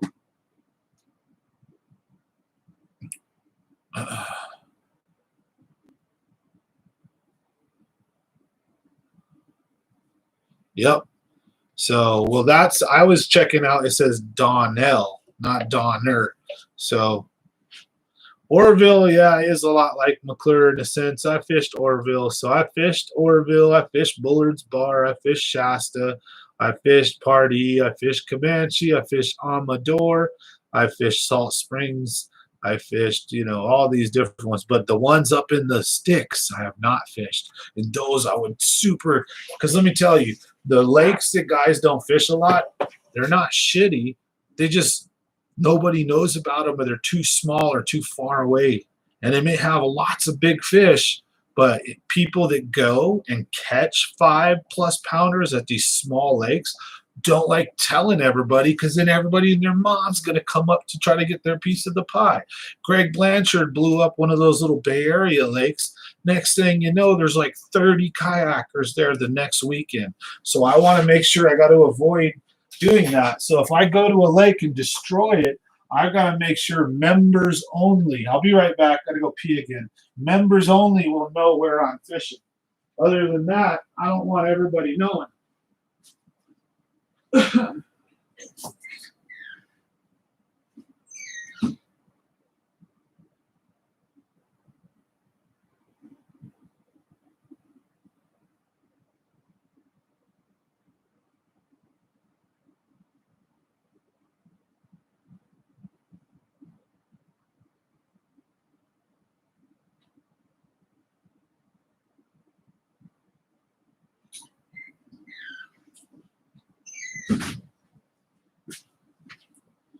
All right. So, but yeah, I don't want to blow up these little lakes. So there's a fine line to walk. Again, I'm one of those truthful type though, so it's real hard for me to be like, I'm not slick or sly. I don't want to try to deceive anybody. But if I go to a tiny little lake and murder it, and it's like within 2-3 hours, and I'm catching 8s or 10s or 5s and 6s, I really got to be careful blowing the spot up. So that's part of being members. You guys will always get the 100% real deal from me, and that's how I try to be for everybody, subscribers, members, and non, just regular on my video. I always keep it real. But if I hit a small enough lake up and I do really good, I've got to be really wary about that, so I don't, I don't know. It's a fine line. I'm not big enough yet. But once I do get big enough, and then how do you know when you become big enough? You think, I'm just a small channel, and then you blow up a local spot.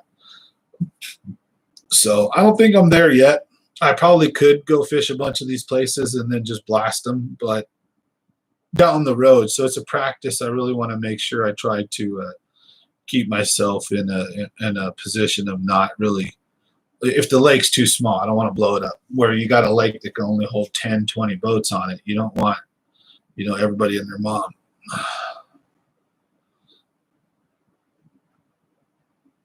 The Oroville Aft Bay. Yes, I've heard a lot of people say they really want to fish that kind of flooded lower lake, the Oroville Aft Bay. And I've heard there's monsters in there. It's kind of like a little delta. That's what I've heard from a lot of people. It depends on the year. And it depends on, happens to you a lot. What, you go blow a spot up and then people get pissed at you or something? Yeah, it's not fun, is it? Evening, folks. Nice to see you on, Jeff. So I might be going out to Pedro or something tonight. It'll either be tonight or tomorrow night, but I'm excited. I've been killing them night fishing. So I've got a really good video for you guys coming. As always, members will have early access. I'm hoping to have it out by late tonight, if not tomorrow sometime. So most likely tomorrow. You members expect to see a really cool night fishing video that has a 10-pounder in it, has 2 5-pounders in it, and some epic footage of fights and explosions and stuff. Got some topwater action in it, and just tons of night fish with some tips and tricks in there. And I've got some decent footage, so it's not like you're in the dark watching really shitty grainy footage. I've got a really bright headlamp on every time I get a fish. So You guys will let me know how it is. Hopefully it does good. I'll know by how many views it gets ultimately whether they're worth it. But to me, they're worth it because in the summer like this, when it's brutally hot, I prefer to night fish so I just don't get killed in the sun, have a heat stroke. But thanks for joining the show. We got Jeff Garcia, Largemouth Lunkin, 209 Bassin. The rest, everybody, we got Curtis LeDuc, Marco Houston, Charles Chalk. Want to give a big shout out to all the members, subscribers, and all the viewers. You guys are awesome. If you're not subscribed to the channel yet, please consider doing so. You guys are awesome.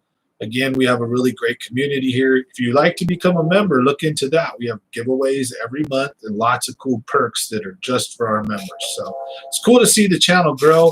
Now, we got about 20 minutes before I get off tonight because I'm going to try to go fishing either tonight or get everything set up for tomorrow. We'll see. Not quite sure what's going on. How's it going, Gustavo? So happy to see you on tonight. But we're just having a good time. So for the last 20 minutes, the floor is yours. You guys let me know what you want to talk about, any questions, any topics, fire away. I'm super stoked. I'm happy to just, converse and chill with you guys. But otherwise, I'm about to hopefully get out there and put a hurting on them again tonight. That's why I missed yesterday. So, yeah. How are you guys doing, by the way? Let's talk Lake McClure. I destroyed them at Lake McClure. What do you want to know? So I had a great time out at Lake McClure. Didn't get any too big of ones. I got some nice ones, but nothing monstrous. But I was only there for a few hours, and I was only in one key part of the lake. Do want to go back. Got a couple buddies that have been tearing them up at Lake McClure. Where can I buy? When can I buy? You let me know. We've got a few of them made. We actually have a couple in the 2XL, and we've got 1XL available. I believe right now there are 3 or 4 shirts currently available for sale. So again, I've got them made. I haven't worn any of them yet. I have my 2Xs that are mine. These are my shirts. But we do have like 3 of them that are for sale. I just haven't really put them out yet. They're just kind of sitting there nice and neat, and we're going to make some more then once I had enough. But if you're interested, let me know. I'd be glad to give you guys, sell you guys a shirt. But I'm super stoked if we can hit, not right away anytime soon, but share these videos, like these videos by becoming members, all that cool stuff. You help support the channel. Once we get to 10,000, they'll let me put a Teespring store, and I can actually start selling merch. I'm going to start selling hats. We're going to start selling shirts. And then I want to do those sun shirts, the long sleeve sun shirts, even gloves, stuff like that to help keep out of the sun, to keep you guys safe and protected and support that common sense fishing stuff if you guys want to help the channel. I also would like to eventually start looking for some sponsors and lure makers to be able to design and work with getting some custom lures that I want to take out and put some hurting on these fish with. So I got some cool ideas. Again, for these live streams, I want to kind of change the desk setup and the camera setup. And I'd like to have another person right here with me and have maybe, some guests coming on. So we're going to do some cool things here. Bear with us. As the channel grows, we're going to get better, bigger. I promise you guys. This channel started just a year and a half ago making videos off my cell phone. Basically, HVAC videos, car videos, opinion videos, and then I found my old GoPro chip. I found one of my SD cards. I uploaded a few fishing videos. I got my GoPro. I did some shore fishing, some raft fishing, and I finally got my boat, and then the channel just blew up. So it's been exciting, but the channel's only like a year and a half old, so I'm just stoked, and it's all because of you guys.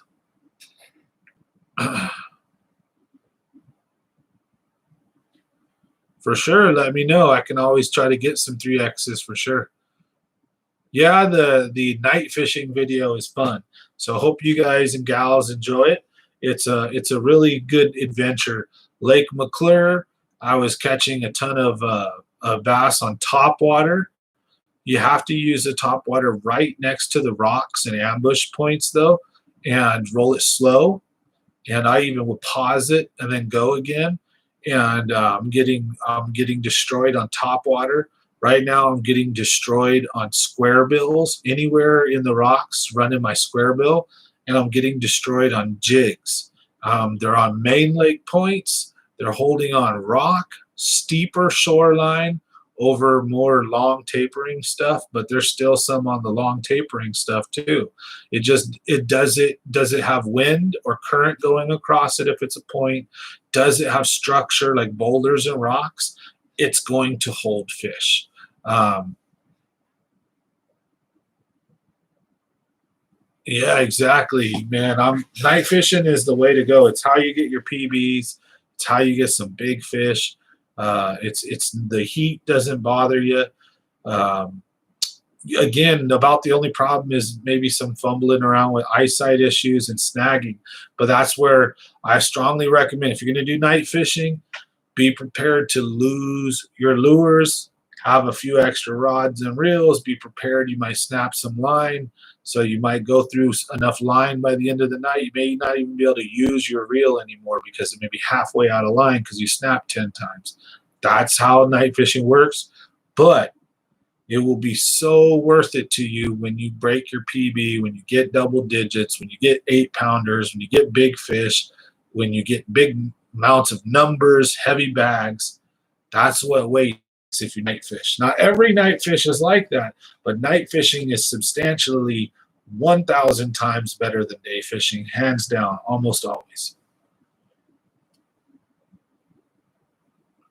Yep, we're friends on Facebook. So I think maybe through fishing like the river rat stuff and just fishing in general, we've been friends on Facebook for a while. And he had just reached out to me. He wants to go on a fishing trip. I told him sure. So I'd be more than happy to take him out. So, I take people out at least once. I try to, even if it's just free. I do toy drive trips, so people donate, and then I buy toys and I take care of kids for Christmas. So I prefer when it's done that way. But if someone just really wants to get out bad, they're a big fan of the show, they want to go on a trip with me, I usually give a freebie to almost anybody and everybody. Reach out, man. I'm happy to take people fishing. I prefer it again when they're helping out towards gas and stuff like that. I prefer it if they're pitching in towards the toy drive. But in the end, long story short, that isn't, I'm happy to share the love of fishing and take people fishing. If it gets abused or used where you got people hitting me up like every other night, hey man, let's go fishing. Hey man, let's go fishing. Hey man, let's go fishing. It's like, dude, chill, You can't do it like that. But you know what I'm saying? I try to help. So yeah, yep. Sun shirts and stuff like that. I'm going to be working on, some different gear for the some swag, as you would say, right? So a hat, some stuff like that. So just to rep the channel, going to McClure Horseshoe Bend soon on my CAG. Just wondering if it's underwater structure area, just points and steep drop off. Steep drop off and underwater structure like boulders and rocks. Not necessarily logs. McClure don't have a lot of wood, so you want to look for rocks and boulders amongst flatter shorelines, so like transition where the shore is like do, and then just all and nasty, and then do and regular again. That's really going to hold a ton of fish on those rock piles. Transitions between like more plain shore and then rocky shore. And bigger the rock, better. Not necessarily like the sharp, jaggedy crap, but like the big round boulders, steep drop-offs. And then also pay attention to any current or wind current and where water will push across or move across it. Those are going to be obvious places they're going to set up. What is your square bill setup? Right now I'm using a St. Croix with a glass St. Croix square bill cranking rod specifically for square bills. And I have a Shimano Curado HG high speed so that I can reel it really fast. But if I want, I can just barely crawl that thing. So I can still go slow, but I have to force myself. But I can burn it Once I hook them, I have power and control. I got a double digit on it already. It's a great setup. I like to use, a lot of guys use mono, because they like stretch and forgiveness. I'm going to be a little bit weird here and say that I like fluorocarbon 12 pound to 15 pound test, pretty much 15 pound. And I like it for its sensitivity. I like it for the fact that it floats, sinks, and I think I can get my square bill a little bit deeper with it versus mono. The square bill is going to run closer to the surface. When I get bit, I have less sensitivity. When I get bit on long casts, I tend to lose or not get a good stick in. And if I'm using fluoro, I do a lot better with fluoro. So I break the rules there. I break the mold. I don't fish the same way most people would. You're going to be fishing Lake Amador next month, and it's an evening tournament? Nice. That lake is super awesome. Let's just say that. Yeah, mono only on my jerk and crank is what RC Creative's saying. And he's right. That's what most people are only going to use mono on, maybe a jerk bait or a crank bait or something they want forgiveness on.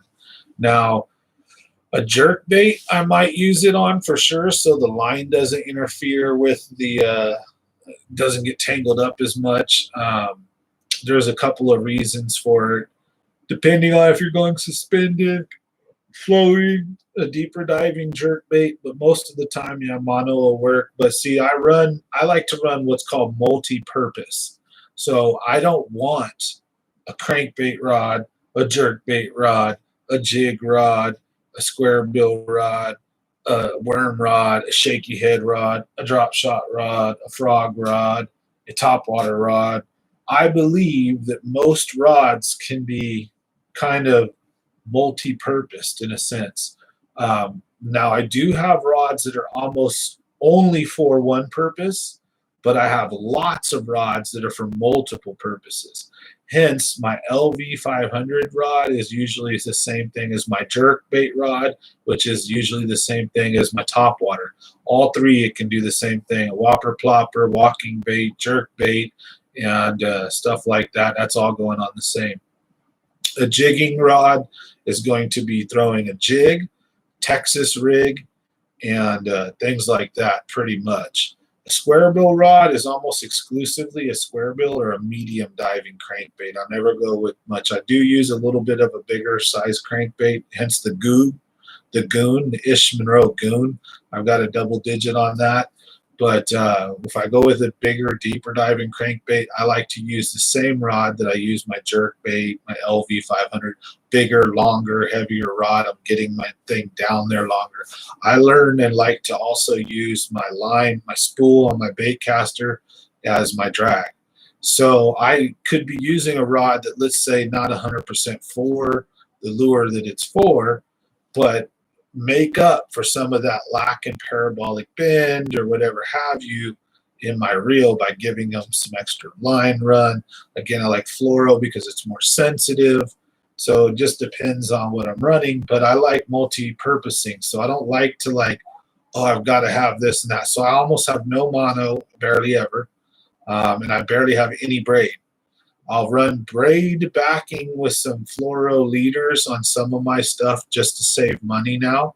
But most of my stuff, if I run a line, it is from one end to the other. It is the same line. If it's all fluoro or it's all this or it's all that, I'm not a big line-to-line guy because I don't want my stuff getting caught up in my cast and the micro guides. So you've got micro guides and you've got regular guides. So if you're using a pole that's got micro guides, and your uni knot hits inside of those lines and gets stuck once, you got a nasty backlash. So I'm a creature of comfort, so I prefer poles and reels and lures to slightly multi-purpose. But if I see that it's costing me fish or problems, I will learn and adapt and change on the fly. For example, I was using a good jigging rod and catching lots of good fish and had a 5-pounder and was doing great. I snapped off about 3 or 4 times, ran out of line, put that pole and reel down, and picked up another one that was for a different purpose, and started going to town, but started dumping all my fish and catching only like one or two, dumping them left and right. And I realized my pole was too stiff. My pole was too powerful, and I was getting a reaction when the fish jumped. My pole would, boom, like it would snap back, and it would cause issues with the jig, and it would literally pop it out constantly. So I changed the reel that I had. I took the bait caster off of that pole, and I just changed them, and then picked back up the pole that I was using earlier. Went to town and caught another 15 or more, and proceeded to only lose one after that. So I'm not a pro as far as, like I said, I'm not this Bass Pro dude that's out making money, winning tournaments and checks and stuff, and everything ain't super perfectly dialed in for this lure, for that thing. Because I'm, like I said, I can't afford, I can't have 40 fishing poles. I can't have 40 different reels. So I like to take 5 to 6 rods with me, and I like them to have multi-purpose. I like my finesse rod to be able to do multiple finesse things, a drop shot, Ned rig, maybe shaky head, or something of that nature. I want my bottom bouncer to be able to do multiple things, jig and a Texas rig. I want my reaction to do multiple things, jerk bait, top water, stuff like that. But certain crankbaits have to have a real flexible rod, like a trout rod, real flimsy, right? So that's one of the only ones that I will not throw other lures on that rod, because the rod is just too flimsy, and there's no point throwing anything other than a small crankbait on it. And that's the one that I love, my St. Croix glass rod, little flexible dinky trout rod, but that thing is so sensitive and it kicks ass. So I love it. Yeah, I know I break the rules, you know what I'm saying? I'm a weirdo, so that's why I don't tell you like my way is the only way to do it. I don't tell you that I'm right. I don't tell you guys that this is how you have to fish. I'll tell you that this is how you'll get more bigger fish, in my opinion, right? Like the times of night, the lures to throw. But if you have your specific methods, do whatever works for you guys, right? So that's where I was saying I'm a creature of comfort. I don't like certain crosses because I also make bomb and long casts. I don't like using mono because the stretch, the longer the cast, the worse the stretch. And if you make a big old mile-long cast and you have a 10-pounder, grab your square bill, you're jacked. You're not going to get a good hook set. You're not going to dig in. And when that 10-pounder jumps, you're going to lose them. And I've lost a lot of fish like that at the Delta when I used to use mono. And I'd make these long casts, and they just have too much stretch, too much forgiveness. Now, like I said, they'll make that long cast, and I get rammed or hit. I set the hook, and yeah, I can snap. Fluoro snaps a lot easier than mono. That's one of the things, and it's less abrasion resistant. So I have to I have to retie my knot more. However, way more sensitive, so I can feel these tiny bites. Now, my double digit that hit on my crankbait barely ticked. It didn't stop me hella hard. It barely ticked. And if I wouldn't have known or felt that, I might have just kept reeling and might have reeled that lure out of that fish's mouth without a good hook set. But because I felt that bite, I was able to drill down and hook a double-digit fish on fluorocarbon with treble hooks. And then when the fish went to run, I just hit the button, click, take some line. That's fine. I'm not going to use the drag on the bait caster. I don't like it because it digs into the spool, and then it creates issues on your casts down the road, easy to backlash. So I prefer to use a spooling method. I hit the button, I let them run. When I slow them down, and I use my thumb as drag, and when I've calmed and then I click and I start ringing, and I bring them back up towards me. Everybody's different. I have my way, but that's why I try to share. Make sure that yep. Everybody's different though. So that's why, again, I said, like, I'll be 100% honest with you. I may sound stupid. Like, you may have people that are like, you got this guy on the internet, he's telling people to do what the hell, you dumbass. Like, I'm not saying it's right. I'm just saying it's how I do it. And I'm always open to changes and also trying new things. So that's one thing about me, is you'll notice I don't ever like claim to be the know-all of any of this stuff. But again, I'll always preface it with I've been fishing 30 years. I've got 4 double digits. You know, I've done okay. You know, I've got 12 trophies, but I'm no bass master. I ain't one that got rich off of it. I'm not sponsored, right? This and that. So I'm just little old me. But like I said, I've got comfortable with the way that I fish. And so I think that's a big thing that people need to do is stop tripping so much on what other people tell you. Take it into consideration and try it. But at the end of the day, you don't want to always go back or revert to what you're comfortable with, because you'll never grow. So you got to change and you've got to adapt and try new things. But in the meantime, if you want to have fun, or you just want to catch fish, or you're just, you know, or you're desperate to try to get some fish in for a tournament, whatever, do what you're comfortable with. Do what you like doing, you know. And then again, when you get those chances, branch out and try. Like I said, like I'm doing, I try things. I do have some 15-pound mono in there, some Sunline or whatever it is, some cheap shit that I have on one of my rods, and I play with stuff. And then when I mess up, I start thinking like, why am I losing, or why? And I analyze, and I'm pretty critical. I don't like 100% track everything, because most of it's up here. But I mean, I could, right, and start literally keeping tabs of how many times I dump fish on mono versus how many times I dump them on fluoro per every different type of lure, right? And you can go by the book and say, all the pros say use this for this, and I can match them up. Go out and fish, document it, and see what actually does or doesn't work. That's, if you're into fishing that hardcore, that's cool. You can do stuff like that. Me, I just want to go out and have fun, catch fish. I do want to get better. I don't have a desire of being a bass pro. I just have a desire of being a friendly family fishing name, and growing a nice little channel, support, and also the community helping us share the love of fishing. That doesn't necessarily mean I'm going to be able to teach you how to like go win, you know, every tournament. But hopefully these tips and tricks will help some of you guys get out there, win some tournaments, or just advance your fishing skills. You guys and gals. Don't want to forget about the ladies out there that are watching. So anyways, look at me. I started rambling. We're already past 9 o'clock. So any more questions, any topics, anything you guys want to go over before I get off for the night?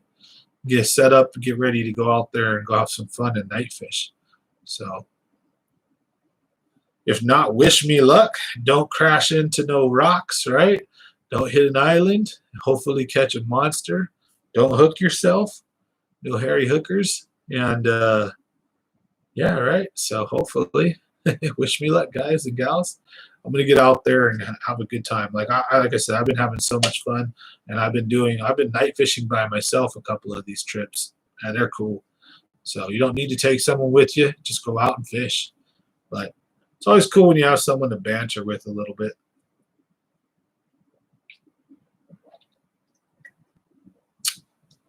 Thank you. Appreciate it, largemouth. You guys are awesome. Got the best viewers in the market here. You guys are cool. So I'm gonna smash this beer real quick here. Let everybody know that you guys are special. You guys are awesome, and I appreciate every single one of you guys, and I mean that honestly. So you guys are why I do this. So thank you guys. I'll give you guys one more minute or two if there's any questions, because I know sometimes there's a lag. Otherwise, I thank you guys for watching. Don't forget to tune in tomorrow. I'm going to have another live stream 7 to 9. If I don't make it fishing tonight and I go tomorrow, we may have the live stream a little earlier. So be aware of that. I may throw the live stream up around 4 or 5. That way I can get out around 7 or 8. So I'm still not even decided. I might get up and go right now, but I'm kind of leaning towards going tomorrow night. So anyways, thank you guys and gals. Sayonara, tschüss, auf Wiedersehen, and ciao, salut, Cheers. Have a great one. Tight lines, everybody. And we'll see you guys on the next one. Thanks for watching.